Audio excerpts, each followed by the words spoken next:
शरणं प्रपद्ये। श्री हनुमान जी महाराज की जय। श्री रामचंद्र भगवान की जय। ओम गजानन गणपति महाराज की जय। ओम सौनु करो कल्याण हे दयाळु प्रभु, सौनु करो कल्याण। आज 29મી ઓગસ્ટ અને ભાદરવા સુદ છઠ છે અને જય સંતોષી માતા। આજે શુક્રવાર આજની શ્રીમદ ભાગવત રસામૃત પૂજ્ય ડુંગરેજી મહારાજના ચરણોમાં વંદન સાથે એમના દ્વારા કથિત થયેલા કથા ખૂબ સરસ મજાના ભાવથી આપણે કૃષ્ણ કનૈયા પરમાત્માને સંભળાવીએ। સ્મિત હાસ્ય સાથે આ કથા ભગવાન સાંભળે છે એવા ભાવ સાથે ઓમ નમો ભગવતે વાસુદેવાય। શ્રી ભાગવત ભગવાનજી મહારાજ કી જય। હવે રામચંદ્રજી, ભરતજી, લક્ષ્મણજી, સીતાજીની સરસ મજાની કથા તરફ આગળ વધીએ। 9મા સ્કંદમાં અયોધ્યાની પ્રજા બહુ જ દુઃખી રહી। વનમાં જતા રામજીની પાછળ પાછળ લોકો દોડ્યા। રામજીએ બધાને સમજાવ્યા પણ કોઈ માનતા જ નહોતા। રામને વનવાસ આપવામાં આવ્યો છે કૈકેયી દ્વારા, અને વનવાસમાં જવા માટે રામ અને લક્ષ્મણ જાનકી આગળ વધે છે પણ કોઈ રામચંદ્રજીનું માનતા નથી। લોકોએ કહ્યું કે જ્યાં રામ છે ત્યાં જ અમારી અયોધ્યા છે। અમે તો રામજી સાથે કાયમ ને કાયમ 14 વર્ષ સાથે ને સાથે જ રહીશું, અમારે ઘરે જવું જ નથી। પ્રભુએ ખૂબ સરસ મજાની લીલા કરી। તમસા નદીના કિનારે રાત્રે બધા જ સૂતેલા હતા ત્યારે યોગ માયાનું આવરણ થયું અને બધા સૌ ગાઢ નિંદ્રામાં જઈ પડ્યા છે। અને રામચંદ્રજી, લક્ષ્મણ અને જાનકી દરેકને ભૂલાવામાં નાખીને ગંગાને પાર કરીને આગળ વધ્યા છે। ઘોર જંગલમાં શ્રી રામ, સીતા, લક્ષ્મણજી ઉઘાડા પગે આગળ જવા લાગ્યા છે। આગળ રામજી છે, વચ્ચે સીતાજી છે અને પાછળ લક્ષ્મણજી। નાનકડી પગદંડી હતી, બાજુમાં ઝાડીને ઝાખરાઓ હતા। લક્ષ્મણજી પાછળ ચાલે છે ત્યારે એને પગ મૂકવાની જગ્યા જ નહોતી રહેતી। એક બાજુમાં માતાજીના ચરણ ચિહ્નો દેખાતા અને બીજી બાજુ રામજીના ચરણ ચિહ્નો દેખાતા। લક્ષ્મણજી પગ ક્યાં મૂકે? શ્રી સીતારામજીના ચરણ ચિહ્નો જ્યાં દેખાય છે ત્યાં લક્ષ્મણજી મનથી વંદન કરે। શ્રી સીતારામજીના ચરણ ચિહ્ન ઉપર મારો પગ ન આવી જાય। ચાલવાની એક મર્યાદા બતાવી છે। લક્ષ્મણજી કાંટાવાળા જાડી ઝાખરામાં ચાલતા। રામચંદ્રએ જોયું કે લક્ષ્મણ તું આગળ ચાલ, પાછળ તારા ભાભી ચાલશે અને હું તમારા બંનેનું રક્ષણ કરતો સૌથી પાછળ ચાલીશ। ભગવાનને એક આદત છે કે તે ભક્તોની પાછળ ચાલે છે। રામચંદ્રજી ચિત્રકૂટમાં પધાર્યા છે અને ત્યાંના ઋષિઓને અતિશય આનંદ થઈ ગયો। આ બાજુ દશરથ મહારાજ બહુ વ્યાકુળ બન્યા છે। છેલ્લા શ્વાસ સુધી રામજીનું સ્મરણ કર્યા જ કરે છે। મારો રામ બહુ સરળ છે, એનો વિનય ને વિવેક કેવો! મને વંદન કરીને કહેતો કે પિતાજી તમે ધીરજ રાખો। કેવું સરસ બોલતો હતો। રામજીના એક સદગુણને દશરથજી યાદ કરે છે। મહારાજ રડે છે। શ્રી રામ, શ્રી રામ, શ્રી રામ, શ્રી રામ, શ્રી રામ, શ્રી રામ બોલતા બોલતા દશરથ રાજાએ પ્રાણ છોડ્યા। ભરતજીને મોસાળથી તેડાવ્યા છે। ભરતજી આવ્યા, શ્રાદ્ધાદિક વિધિ કરવામાં આવી છે। બધાની ઈચ્છા હતી કે ભરતજીને રાજ્યાભિષેક થાય, પર ભરતજીએ સ્પષ્ટ ના પાડી દીધી। કૈકેયીનો દીકરો કૈકેયી કરતાં અનુપમ છે। આ સૂર્યવંશની પવિત્ર ગાદીમાં બેસવા માટે હું બિલકુલ લાયક નથી। આ ગાદીમાં તો શ્રી સીતારામ જ બિરાજમાન થશે। ભરતજીના પ્રેમની કથાનું વર્ણન કોણ કરી શકે? ભરતજી જ્યારે પ્રેમથી સીતારામ સીતારામ સીતારામ જ્યારે બોલતા હતા ત્યારે ચારે બાજુથી પ્રેમ ઉભરાતો હતો। ભરતજીના દર્શન કરતાં પ્રેમ જાગતો। ભરતજીના દર્શન કરતાં પશુ પક્ષીઓને સમાધિ લાગી જતી। ચિત્રકૂટમાં રામ ભરતજીનું મિલન થયું। ચિત્રકૂટના પથ્થર પર પીગળવા લાગ્યા છે। ભરતજીને પ્રભુએ આજ્ઞા કરી ચરણ પાદુકાઓ આપી। ભરતજી ચરણ પાદુકા લઈને અયોધ્યાજીમાં પાછા પધાર્યા. અનેક ઋષિઓને કૃતાર્થ કરતા રામચંદ્રજી ગોદાવરીના કિનારે પંચવટીમાં પધાર્યા છે. લક્ષ્મણજીએ રામ ગીતાનો સુંદર બોધ આપ્યો. લક્ષ્મણજીએ સુપર્ણખાના નાક અને કાન કાપ્યા. રામચંદ્રજીએ ખર દૂષણા આદિ અસંખ્ય રાક્ષસોનો સંહાર કર્યો. વિકૃત રાસ ભગિની અશુદ્ધ બુદ્ધ સેન તેના ખર ત્રિસર દૂષણ ભ્રાત મુખ્ય હણે ચતુર્દશ સહસ્ત્ર સૌ રાક્ષસોને તે હાથ ધારી ધનુને વન કષ્ટ બેઠે. રાવણને ખબર પડી ગઈ એણે કપટ કર્યું. મારીચની ના મરજી હોવા છતાં પણ તેને કાંચન મૃગનું સ્વરૂપ ધારણ કરાયું. પ્રભુએ લીલા કરી છાયા સીતાજીના મૃગ માટે મોહ ઉત્પન્ન થયો. મૃગની પાછળ રામજી ગયા અને એ સમયે શ્રી સીતાજીની છાયાને રાવણ હરી ગયો. રાવણ પ્રત્યક્ષ શ્રી સીતાજીને સ્પર્શ ન કરી શકે. રાવણ શ્રી સીતાજીની છાયાને લઈ ગયો. સીતાજીના 3 સ્વરૂપ છે: સત્યમય, રાજસી અને તામસી. શ્રી સીતાજીનું અતિ શુદ્ધ સત્વમય સ્વરૂપ રામજીની સાથે ચાલે છે. શ્રી અતિ શુદ્ધ સત્વમય સ્વરૂપ રામજીની સાથે જ રહે છે. સીતાજી રામજીથી અલગ ન રહી શકે. શ્રી રામ શ્રી સીતાજીને છોડી ન શકે. લીલા કરવી હતી તો સીતાજીનું રાજસી સ્વરૂપ અગ્નિમાં સમાયું અને તામસી છાયા સ્વરૂપ રાવણ લઈ ગયો. રામ લક્ષ્મણ સીતાજીને શોધવા નીકળ્યા છે. શબરીજીના આશ્રમમાં શ્રી રામ અને લક્ષ્મણ પધાર્યા. શબરીજીને સદગતિ આપી છે.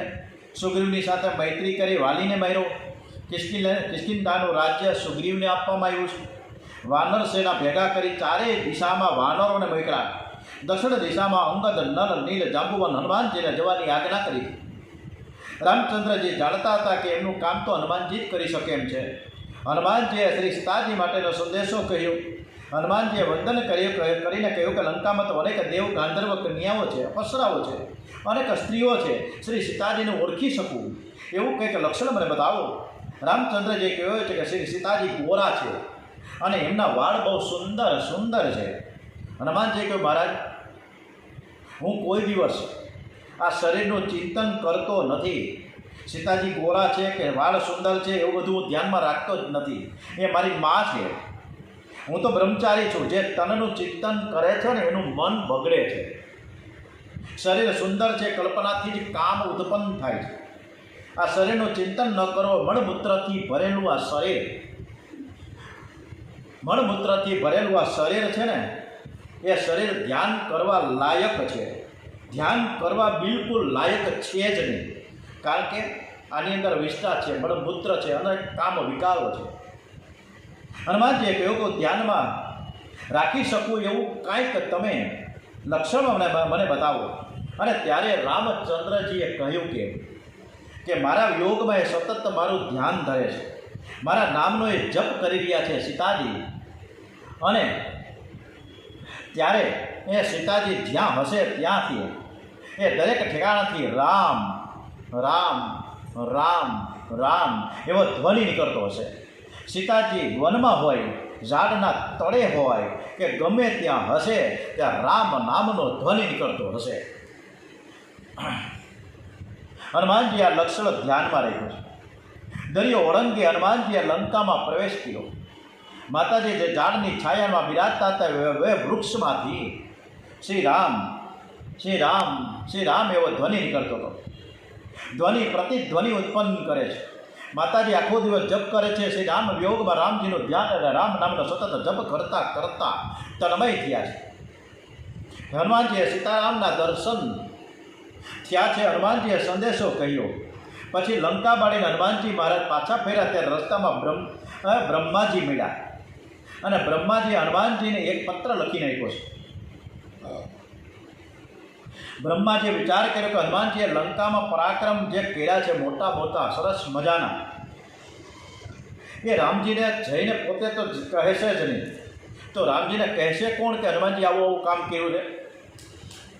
હનુમાનજી તો એટલું જ બોલશે કે માતાજીને વંદન કરીને સંદેશો કહીને પાછો આવ્યો છે. તેથી બ્રહ્માજી હનુમાનજીને અલૌકિક શક્તિનું, હનુમાનજીની દિવ્ય બુદ્ધિનું વર્ણન એ પત્રકમાં લખ્યું છે. એ લેટરમાં લખ્યું. કેટલાક કામ હનુમાનજીએ બુદ્ધિથી કર્યા હતા, કેટલાક કામ શક્તિથી કર્યા હતા. રામજીએ તે પત્ર વાંચ્યો રામજીને આનંદ થયો, હનુમાનજીને આલિંગન આપ્યું છે. વાનર સેના ભેગા કરી અને પ્રભુએ ભાષણ કર્યું અને ત્યારે શ્રી હનુમાનજીએ મંગલાચરણ કર્યું છે. જય જય રાજા રામ કી, જય લક્ષ્મણ બલવાન, જય કપીશ સુગ્રીવ કી, કહત ચલે હનુમાન, સિયાવર રામચંદ્ર ભગવાન કી જય. હનુમાનજીએ ગર્જના કરી, રાક્ષસોએ સાંભળી, બધા જ ગભરાઈ ગયા. પેલો વાનર જે લંકામાં બાળીને ગયેલો તે પાછો આવ્યો. રામ રામથી પથ્થર તૈરા, સેતુ બંધ રહીચો, રામેશ્વરની સ્થાપના થઈ. વાનર સેના સાથે શ્રી રામે દરિયો ઓળંગીને લંકામાં પ્રવેશ કર્યો છે. ભયંકર યુદ્ધ થયું. રામજીના દર્શન કરતા રાક્ષસો મળ્યા. પ્રભુએ રાક્ષસોને સદગતિ આપી રાવણનો પ્રભુએ ઉદ્ધાર કર્યો. રામ, લક્ષ્મણ અને જાનકી વાનર સેનાની સાથે પુષ્પક વિમાનમાં બિરાજીને શ્રી અયોધ્યાજીમાં પધાર્યા છે. અયોધ્યા પૂરી શૃંગારવામાં આવી છે. બધા જ દર્શન માટે, મિલન માટે આતુર હતા. કે એક જ સમયે શ્રી રામે અનેક સ્વરૂપ ધારણ કર્યા છે અને સર્વને એક જ સમય મળ્યા. બધાને આનંદ આપ્યો છે. પછી તો શ્રી સીતારામજીને સોનાના પાટલે બેસાડી બ્રાહ્મણોએ વેદ મંત્ર હરિ ઓમ ભદ્રમ કર્ણે વિષ્ણુયામ દેવા ભદ્રમ ભક્ષે માક્ષપ્રિયજત્રા સ્થિરે રંગે સ્તુટુવા ગુણશસ્તનુ વિર્યસે મહિ દેવહિતમ યદાઉ. ઓમ મંગલમ ભગવાન વિષ્ણુ મંગલમ ગરુડધ્વજ મંગલમ પુંડરીકાક્ષો મંગલાય તો ન હરિ. સર્વમંગલ મંગલ્યે શિવે સર્વાર્થ સાધકે શરણ્યે ત્રંબકે ગૌરી નારાયણી નમોસ્તુતે. ઓમ તમેવ માતા ચ પિતા તમેવ, તમેવ બંધુ જત સખા તમેવ, તમેવ વેદ્યા દૃઢં તમેવ, તમેવ સર્વ મમ દેવ દેવ. ખૂબ સરસ મજાના બ્રહ્મદેવતાઓ વેદ મંત્ર બોલી રહ્યા છે. ચાર સમુદ્રના જળથી તથા અનેક તીર્થ જળથી તીર્થ અભિષેક થયો છે. પછી તો સરસ મજાનો શૃંગાર થયો. બ્રાહ્મણોએ ખૂબ આશીર્વાદ આપ્યા છે. શ્રી સીતાજીની સાથે સુવર્ણ સિંહાસનમાં બોલીએ શ્રી સિયાવર રામચંદ્ર ભગવાન કી જય. હરેક ગ્રંથમાં બ્રાહ્મણોનું મહત્વ ખૂબ જ છે. બ્રાહ્મણ દરેક જગ્યાએ, દરેક કક્ષાએ હરમેશ રમાનિત જ છે. એના મુખથી બોલેલા શબ્દો છે બ્રહ્માજીના શબ્દો છે. આટલું બધું સરસ મજાનું વર્ણન બ્રાહ્મણોનું જ્યારે થતું હોય ત્યારે બ્રાહ્મણોને આપણે ખૂબ અને આમથી ભાદરવો મહિનો આવે છે. ભાદરવા મહિનામાં આ શ્રાદ્ધ પર્વ હમણાં જ આવશે વધ એકમથી. ત્યારે આપણે શ્રાદ્ધ પર્વમાં હંમેશા આપણે કોણ આમંત્રિત કરીએ છીએ? બ્રાહ્મણોને બ્રહ્મભોજન કરાવીએ છીએ. કાં બીજા કોઈ નથી કરાવતા, કાં બીજી કોઈ જ્ઞાતિ નથી બોલાવતા. એટલે જ બ્રાહ્મણોનું મહત્ત્વ છે. એટલે શાસ્ત્રો અનુસાર બ્રાહ્મણ સર્વથી શ્રેષ્ઠ છે. શ્રી સીતારામજી સુંદર સુવર્ણ સિંહાસનમાં બિરાજ્યા છે. અયોધ્યાની ભાગ્યશાળી પ્રજા શ્રી સીતારામજીના દર્શન કરતા કરતા ધરાતી નહોતી. રામ રાજ્યમાં પ્રજા બહુ સુખી થઈ. રામ રાજ્યમાં કોઈ દરિદ્ર જ નહોતું, કોઈ ગરીબ જ નહોતું, કોઈ ભિખારી પણ કટોરો લઈને ક્યાંય પણ ઘરે ઘરે જતો જ નહોતો. કોઈને ઘેર કાંઈ પણ ઝઘડા નહોતા.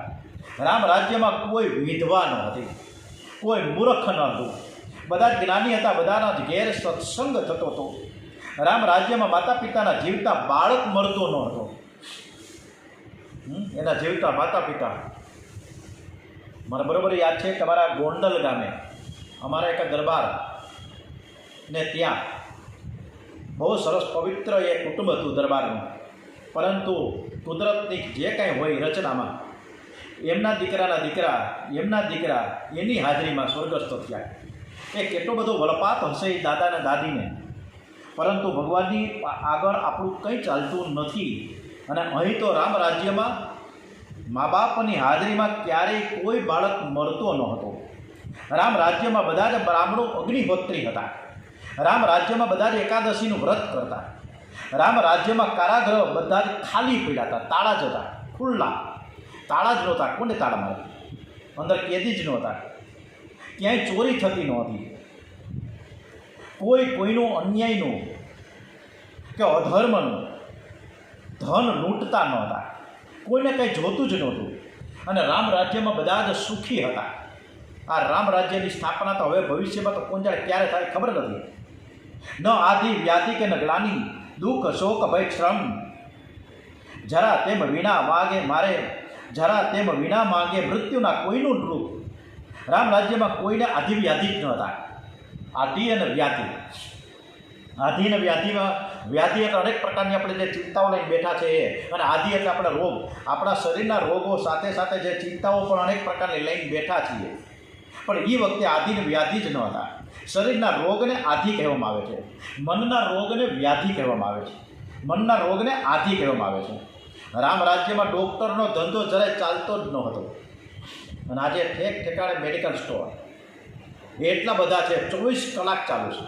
અડધી રાત્રે 2 વાગે દવા મળે અહીંયા, અડધી રાત્રે. અત્યારે એટલા બધા ડૉક્ટરો છે, વાત કરોમાં પાવલે કિલો એટલા બધા ડૉક્ટરો, બિલાડીના ટોપની જેમ. શું કામ? કે રોગે એટલા બધા વધી ગયા છે, સુપર સ્પેશિયાલિસ્ટ ડૉક્ટરો છે ત્યારે. એટલે એ વખતે બધા જે ડૉક્ટરો હતા એ પોતે ડૉક્ટરો ડિગ્રીઓ લઈને બેઠા હતા, પણ એને ત્યાં કોઈ દર્દી ફરકતા નહોતા. બધા શાંતિથી બેઠા બેઠા દર્દીઓની રાહ જોઈ રહ્યા હતા. એ સમયે બધાને ચડતી થતી હતી, કોઈને પડતી ન હતી. રામ રાજ્યમાં કોઈને રોગ ન હતો.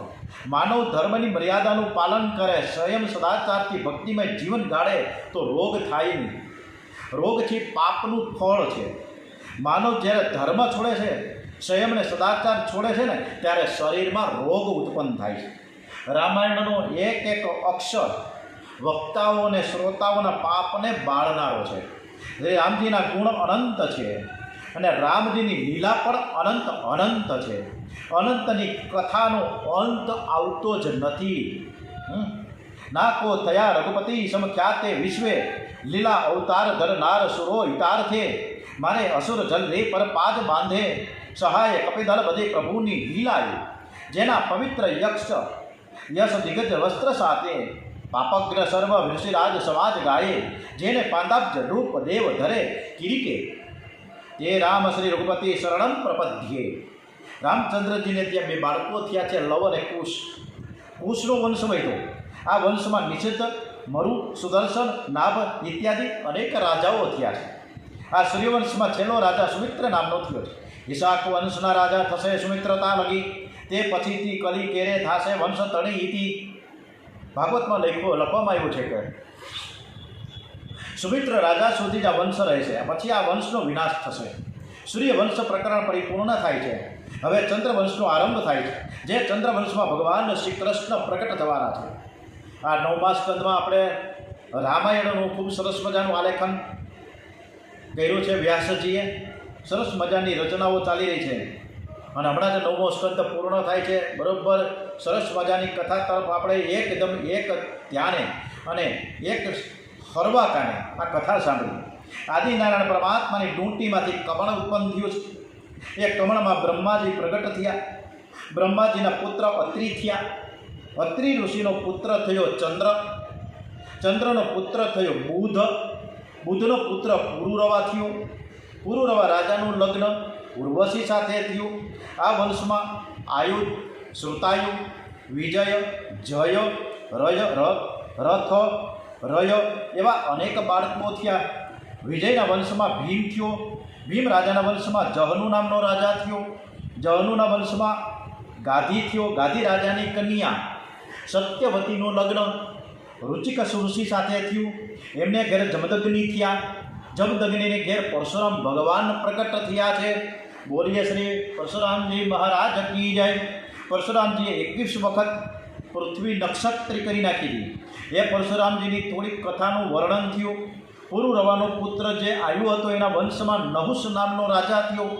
નહુષ રાજાના વંશમાં યતિ, યયાતિ, સંપાતિ, સંયાતિ, આયતિ, વિપત્તિ અને કૃતિ, વિયતિ અને કૃતિ એવા 6 બાળકો થયા. યયાતિ મહારાજને ઘેર 2 રાણીઓ હતી, દેવયાની અને શ્રમિષ્ઠા. દેવયાનીને ઘેર યદુ અને તુર્વસુ નામના 2 બાળકો થયા. શર્મિષ્ઠાને ઘેર પ્રહ્યુ, અનુ અને પુરુ એમ 3 બાળકો થયા. ભાગવતમાં એક એક વંશનું વર્ણન થયું છે. પુરુ સૌથી નાનો હતો, પરંતુ એણે માતા પિતાની બહુ જ સેવા કરી હતી. તેથી પુરુને ગાદી પર બેસાડવામાં આવ્યો. શુદ્ધ, ઋતયુ, સુમતિ, રૈમ્ય એવા અનેક રાજાઓ થયા. આ વંશમાં દુષ્યંત રાજા થયા. દુષ્યંતનો પુત્ર ભરત થયો. ભરત રાજાના વંશમાં સંકૃતિ નામનો રાજા થયો. સંકૃતિના વંશમાં રંતિદેવ થયા. આ વંશમાં દેવાતી સંતનું વગેરે રાજા થયા. સંતનું મહારાજનું લગ્ન, જે આપણે શાંતનું કહીએ છીએ, શાંતનું મહારાજનું લગ્ન ગંગાજીની સાથે થયું. એમના દીકરાનું નામ દેવવ્રત થયું. એક બાળક સંતનુંને અર્પણ કરી ગંગાજી વૈકુંઠ ધામમાં પધાર્યા. શાંતનુ રાજાને બીજું લગ્ન કરવાની ઈચ્છા થઈ. મત્સ્ય રાજાની કન્યા સત્યવતી બહુ જ સુંદર હતી. તેની માંગણી કરી. મત્સ્ય રાજાએ કહ્યું, તેમાં આ બીજું લગ્ન કેમ કરવા માંગો છો? ઘરમાં જે દીકરાઓ છે તેને રાજ્યનો એક પૈસો પણ તમે નહીં આપો, એવી તમે પ્રતિજ્ઞા કરો તો મારી કન્યા હું તમને અર્પણ કરું. શાંતનુ મહારાજ બહુ જ વિચારમાં પડ્યા. ઘરમાં જે દીકરો હતો બહુ જ લાયક હતો, એને એક પૈસો હું ન આપું તો અન્યાય થાય. લગ્ન અટકી ગયું. દેવવ્રતને ખબર પડી કે મારા લીધે પિતાજી બહુ દુઃખી છે. દેવવ્રત મત્સ્ય રાજાને ઘેર પહોંચી ગયા અને કહ્યું કે તમારી કન્યા એ મારી ઓરમાનમાં થાય અને હું પ્રતિજ્ઞા કરું છું કે હું રાજ્યનો એક પૈસો પણ નહીં લઉં અને મારા ઓરમાન ભાઈની હું સેવા કરીશ. મત્સ્ય રાજાએ કહ્યું કે તમે રાજ્યને માટે ઝઘડો ન કરો, પણ કદાચ તમારા છોકરાઓ ઝઘડો કરે તો? દેવવ્રતે હાથ ઊંચો કરીને પ્રતિજ્ઞા કરી, આજથી મેં સંસાર સુખનો ત્યાગ કર્યો છે. આજથી હું બ્રહ્મચર્ય પાળવાની પ્રતિજ્ઞા કરું છું. પિતાને માટે સંસાર સુખનો અને રાજ્ય સંપત્તિનો ત્યાગ કર્યો. વિધાતાએ બે વસ્તુમાં એવી માયા રાખી છે કે ઘણા ભાગે બધા તેમાં ફસાયેલા રહે છે, કામ સુખમાં અને પૈસામાં. અનેક વાર આ જીવ કામ સુખ ભોગવે છતાં મનથી સુખ આવતી નથી. એમાં મન ફસાયેલું રહે છે. પૈસામાં મન હોય છે. મનથી જે કામ ત્યાગ કરે, મનથી દ્રવ્ય ત્યાગ કરે, દેવો એનો જય જયકાર કરે છે. કામ જેના મનમાં આવતું નથી એ જ મહાન તપસ્વી છે. મનથી કામનો ત્યાગ એ જ મહાન તપ છે. દેવોએ પુષ્પવૃષ્ટિ કરી દેવવ્રતનો જય જયકાર થયો છે. અને આવી ભયંકર અને ભીષ્મ પ્રતિજ્ઞાઓ કરવાથી એમને દેવવ્રતને ભીષ્મ આચાર્ય તરીકેની પદવી આપવામાં આવી. સત્યવતી સાથે શાંતનુ રાજાનું બીજું લગ્ન થયું. એના ઘેર બે બાળકો થયા, ચિત્રાંગદ અને વિચિત્રવીર્ય. આ વંશમાં ધૃતરાષ્ટ્ર, વિદુર અને પાંડુ થયા. પાંડુના ઘેર 5 પાંડવો થયા. પાંડવોમાં અર્જુન શ્રેષ્ઠ. અર્જુનનો પુત્ર અભિમન્યુ થયો. અભિમન્યુનો પુત્ર હે રાજા, હે પરીક્ષિત, તું થયો છો. પરીક્ષિત રાજા સુધી આ વંશની કથા સંભળાવી. પરીક્ષિત રાજાએ કહ્યું કે હે મહારાજ, અમારો વંશ આગળ કેટલોક વધશે એ થોડી ભવિષ્યની તમે કથા કરો. સુખદેવજી મહારાજે કથા કરી ત્યારે ભવિષ્યકાળની કરી છે. આપણા માટે તે ભૂતકાળની કથા છે. સુખદેવજીએ કહ્યું કે તારો પુત્ર જન્મેજય સર્પોની સાથે વેર કરશે. જન્મેજય રાજાએ મોટું સર્પસત્ર કર્યું. જન્મેજય રાજાને એવો દુરાગ્રહ હતો કે મારા પિતાને સર્પદંશ થયો છે, તે સર્પ વંશનો હું તદ્દન વિનાશ કરી નાખું. જગતમાં કોઈ સર્પ જ ન રહે. મંત્રો દ્વારા સર્પનું આકર્ષણ કરી એને અગ્નિમાં હોમવામાં આવ્યા. લાખો સર્પ બળીને ભસ્મ થઈ ગયા, પણ તક્ષક નાગ અગ્નિમાં પડતો નથી. જન્મેજય રાજાએ બ્રાહ્મણોને કહ્યું કે મારા પિતાને દંશ કરનાર તક્ષકને તમે કોઈ પણ હિસાબે અગ્નિમાં હોમ કરી નાખો. બ્રાહ્મણોએ કહ્યું કે તક્ષક ઇન્દ્રને શરણે ગયો છે. જન્મેજય રાજાએ કહ્યું, રાજ, તમારી પાસે એવા કોઈ મંત્રો છે કે જેના વડે ઇન્દ્રની સાથે તક્ષકને અગ્નિમાં હોમવામાં આવે? મંત્રોમાં દિવ્ય શક્તિ છે. બ્રાહ્મણો મંત્ર શક્તિનો દુરુપયોગ કરવા લાગ્યા. ઇન્દ્રની સાથે તક્ષકને હોમવા તૈયાર થયા. અને એ સમયે આસ્તિક નામનો જે બ્રાહ્મણ છે એ જન્મેજય રાજાને સમજાવે છે, આપ તમે શું કરી રહ્યા છો? આપના પિતાને સદગતિ મળી છે. મરણને કંઈ નિમિત્ત જ હોય. તમે એવી રીતે સર્પોની સાથે વેર કરો એ વ્યાજબી નથી. સર્પ વંશનું તમારે રક્ષણ કરવું જોઈએ. આસ્તિકની સલાહથી સર્પ શસ્ત્ર ત્યાં જ અટકી ગયું. આસ્તિક બ્રાહ્મણે સર્પ વંશનું રક્ષણ કર્યું અને તેથી આસ્તિકનું નામ સાંભળતા સર્પ શાંત થઈ જાય છે.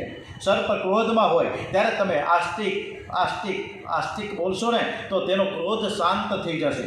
પરમાત્માની સૃષ્ટિ ચમત્કારથી ભરેલી છે. સર્પ આંખથી જુએ છે અને આંખથી જ સાંભળે છે. સર્પને કાન નથી હોતા. તેથી સંસ્કૃત ભાષામાં સર્પને ચક્ષુ શ્રવણ કહેવામાં આવે છે. આ જન્મેજય રાજાના વંશમાં ચતુર્સેન, ઉગ્રસેન, ભીમસેનમાં અનેક રાજાઓ થશે. કલીમાં વંશ આ રાજા સમાપ્ત સેમકે થશે. પાંડવોના વંશમાં છેલ્લે સેમક નામનો રાજા થશે. સેમક રાજા સુધીના વંશ રહેશે, પછી આ વંશનો વિનાશ થશે. 9મા સ્કંદની સમાપ્તિમાં પુરુરવાના મોટા દીકરા યદુના વંશનું વર્ણન કર્યું છે. જે યદુવંશમાં ભગવાન શ્રી કૃષ્ણ પ્રગટ થવાના છે. જે વંશ પ્રભુ પરમાત્મા જન્મેલા નર રૂપથી એ યદુના સહસ્ત્રજીત કોષ્ટા નલ રીપુ યશથી. યદુ રાજાના વંશમાં સહસ્ત્રજીત કોષ્ટા રીપુ સત્યજીત કૃતવીર્ય કાર્તવીર્ય એવા અનેક રાજાઓ થયા. કાર્તવીર્ય રાજા ગુરુ દત્તાત્રેય ભગવાનના અનન્ય ભક્ત હતા. શ્રી દત્તાત્રેય સ્વામીની કૃપાથી એને સર્વ પ્રકારની સિદ્ધિઓ મળી હતી. કાર્તવીર્ય મહાન યોગી હતા. કાર્તવીર્ય રાજાના વંશમાં જયધ્વજ ઇત્યાદિ રાજાઓ થયા. યદુના પુત્રો ક્રોષ્ટાના વંશમાં દેવવ્રત, વૃષ્ણિ, સુરસેન એવા અનેક રાજાઓ થયા. અંધક રાજાના 2 પુત્રો દેવક અને ઉગ્રસેન થયા. દેવક રાજાના વંશમાં 7 કન્યાઓ થઈ. શાંતિદેવા, ઉપદેવા, શ્રીદેવા, દેવરક્ષિતા, અહંદેવા, કૃતદેવા અને દેવકી. વસુદેવ સાથે દેવકીનું લગ્ન થયું. ઉગ્રસેનનો ભાઈ દેવક અને દેવકનો દીકરી છે દેવકી. દેવકના ભાઈ ઉગ્રસેનને ઘેર 9 બાળકો થયા. જેમાં કંસ મોટો હતો. તે પછી 7 કન્યાઓના વંશનું વર્ણન થયું છે. એ પછી સમાપ્તિમાં દેવકીજીના વંશની કથા કરી. સુખદેવજી મહારાજ કહે છે કે દેવકીજીને ઘેર 8 બાળકો થયા હતા, પણ 6 બાળકો કંસ રાજાએ મારી નાખ્યા હતા. 7મા તે બલરામજી છે અને 8મા મારા ઈષ્ટદેવ પરમાત્મા શ્રી કૃષ્ણ છે. જ્યારે ધર્મનો વિનાશ થાય છે અને અધર્મ વધે છે ને ત્યારે પરમાત્મા પ્રગટ થાય છે. ભગવાન શ્રી કૃષ્ણને સનાતન ધર્મ અતિશય પ્રિય છે. ધર્મની હાર થાય તે પ્રભુને ગમતું નથી. જ્યારે ધર્મ નષ્ટ તે વૃદ્ધિ પાપની થતી તથા તે ભગવાન ઈશ આત્માને સૃજતો હરે. ધર્મનું રક્ષણ કરવા માટે પરમાત્મા અવતાર ધારણ કરે. મારા ભગવાનનું પ્રાગટ્ય મથુરાના કારાગૃહમાં થયું અને ત્યાંથી એ ગોકુળમાં પધાર્યા છે. 11 વર્ષ 52 દિવસ ગોકુળમાં લીલા કરી. વ્રજવાસીઓએ બધા જ વ્રજવાસીઓને પરમાનંદનું દાન કરવામાં આવ્યું છે. દાન કર્યું છે. કંસ આદિક રાક્ષસોનો વિનાશ કર્યો. મથુરા નાથ થયા અને પછી શ્રી કૃષ્ણ દ્વારિકાધીશ થયા. અનેક રાણીઓ સાથે લગ્ન થયું. ગ્રસ્ત ધર્મનો આદર્શ જગતને ભગવાન શ્રી કૃષ્ણ એક સરસ રીતે બતાવ્યો છે. 16,000 રાણીઓના પતિ છે, પણ કોઈ જીવમાં આસક્ત નથી. શ્રી કૃષ્ણમાં વૈરાગ્ય પરિપૂર્ણ છે. ઘરના લોકો સાથે શુદ્ધ ભાવથી પ્રેમ કરો. ઘરમાં કોઈ દુઃખી ન થાય તેની બહુ જ કાળજી લેજો. પણ ખૂબ ધ્યાનમાં રાખજો કે આનંદ કોઈ સ્ત્રી પાસે નથી, આનંદ કોઈ પુરુષ પાસે નથી. આનંદમય તો પરમાત્મા જ છે. કોઈ સ્ત્રી કે કોઈ પુરુષ એ આનંદ આપશે જ નહીં એવી આશા રાખવી પણ નહીં. શ્રી કૃષ્ણ સર્વ રાણીઓને રાજી રાખે છે, પણ અંદરથી પરિપૂર્ણ વૈરાગ્ય છે. 16,000 રાણીઓને પ્રત્યેકને એવું લાગે છે કે મારા ઉપર એનો વિશેષ પ્રેમ છે. બહારથી ઘરના લોકોની સાથે પ્રેમ બતાવો, અંદરથી પરમાત્માની સાથે પ્રેમ બતાવો. પતિ પત્ની પ્રેમ રાખે, શરીરમાં આસક્ત ન બને. આ મૂળમંત્રથી ભરેલું શરીર પ્રેમ કરવા લાયક નથી. પ્રેમ કરવા લાયક એક પરમાત્મા જ છે. સુખદેવજી મહારાજ રાજશ્રીને સાવધાન કરે છે કે પ્રભુએ ગ્રસ્ત ધર્મનો જગતને આદર્શ બતાવ્યો છે. કૌરવ પાંડવોના યુદ્ધનું નિમિત્ત કરી પૃથ્વીનો ભાર ઉતાર્યો. અર્જુન અને ઉદ્ધવને તત્વજ્ઞાન ઉપદેશ કરી ભગવાન શ્રી કૃષ્ણ ગોલોક ધામમાં પધાર્યા છે. ઇતિ 9મ સ્કંદ સમાપ્તમ. હરિ ઓમ તત્સત. જય ગુરુદત્ત. હરે કૃષ્ણ કૃષ્ણ કૃષ્ણ હરે હરે, હરે રામ રામ રામ હરે હરે. ઓમ શ્રી કૃષ્ણ કનૈયાલાલ કી જય. શ્રી ડુંગરેજી મહારાજ કી જય. આવતીકાલથી 10મો સ્કંદ ચાલુ થશે. સુખદેવજી મહારાજનું વર્ણનમાં છે કે 10મો સ્કંદ છે શ્રી કૃષ્ણ પરમાત્માનું હૃદય છે. અને સુખદેવજી મહારાજ આ 10મો સ્કંદનું જ્યારે વર્ણન કરશે ને ત્યારે એ કૃષ્ણ પરમાત્માના દર્શન કરતાં કથા કહે છે. આપણે આ ભાદરવો મહિનો ચાલે છે, તો આ ભાદરવા મહિનામાં ખૂબ સરસ મજાની આ શ્રીમદ ભાગવત રસામૃત ડુંગરેજી મહારાજ જે કથિત આ કથાનું સરસ મજાનું આપણે ભાદરવા મહિનામાં પાન કરીએ, ગાન કરીએ, સાંભળીએ. બધાને જય શ્રી કૃષ્ણ. કૃષ્ણ કનૈયાલાલ કી જય. શ્રી ભાગવત ભગવાનજી મહારાજ કી જય. શ્રી સોમનાથ મહાદેવ કી જય. ઓમ શ્રી ભારત માતા કી જય. ઓમ નમઃ પાર્વતી પતય. હર હર હર હર હર.